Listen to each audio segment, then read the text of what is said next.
You, your presidency at the same time was defined by an intelligence that people could adore and follow willingly and joyfully.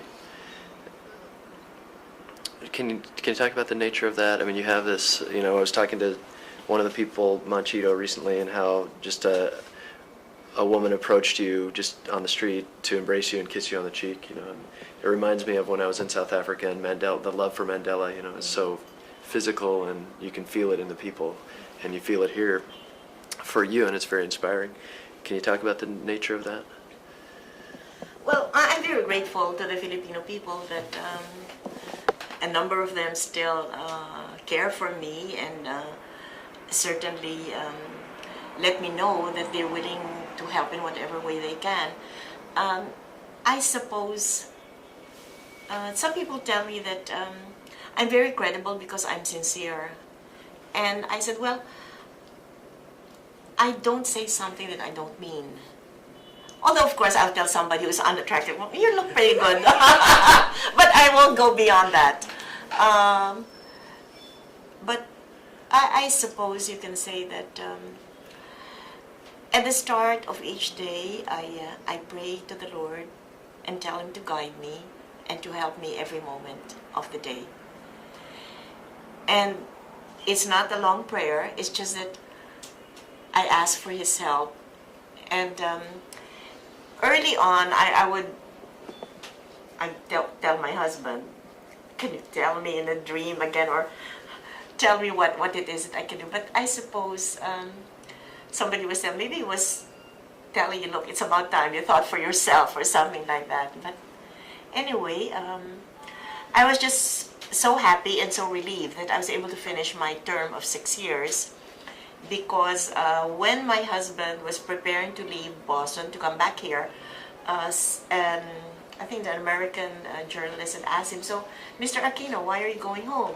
Isn't it dangerous for you to do so? And he said, no, it's very important for me to go home because I want to be able to talk to Marcos and to ask him to start returning our country to democracy.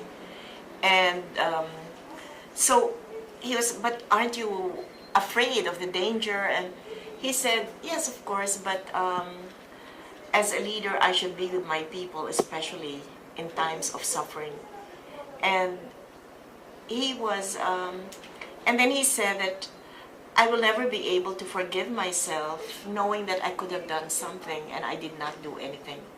And that stayed with me. And even if it were such a monumental task to challenge the dictator, at a certain point, I said, I have to do as Ninoy did. World leaders, one or two world leaders that you have a great appreciation for? Well, Nelson Mandela would be, I guess, the top of the list. And I met him in South Africa in, I think, 1997. Anyway, aside from being the great person that he is, he's just the most charming person also. And when I met him in Cape Town, he said, oh, Corazon Aquino, and he said so many nice things about me. Then he tells my two daughters who are with me, you really know how to choose the right mother. And of course, how does one feel when Mandela himself says that? And so we had a chance to talk, and I had told him that I was involved in NGO activities.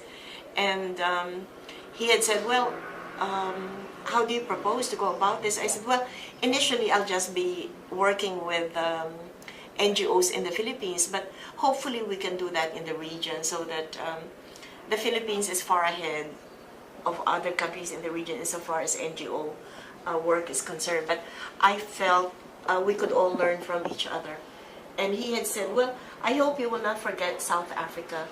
And luckily, the people who had invited me to South Africa, the Kaiser Foundation, when I told them that, they said, well, maybe we can work on something. And so when I came back, I asked my former Secretary of Health to think of some program where we could invite health workers from South Africa to come here, and also health workers, I think from Thailand or maybe Thailand. So they arranged for a 1-week seminar, and so Philippine medical workers and Thai medical workers could in fact pass on to the South Africans what we were able to do here successfully. And so I was glad that we were able to do that. And even now, I ask, we work closely with the Hans Seidel Foundation, and Hans Seidel Foundation helps a number of other NGOs in the region. And I was suggesting to them that perhaps we could go to different countries and inform them what we are doing in our respective countries, so that others who would like to replicate successful projects would not have to go through a trial and error method, but could in fact just follow what the NGOs have done. And so, and I told them, well, I'm volunteering. If you need my help, I can go to other countries and tell them exactly.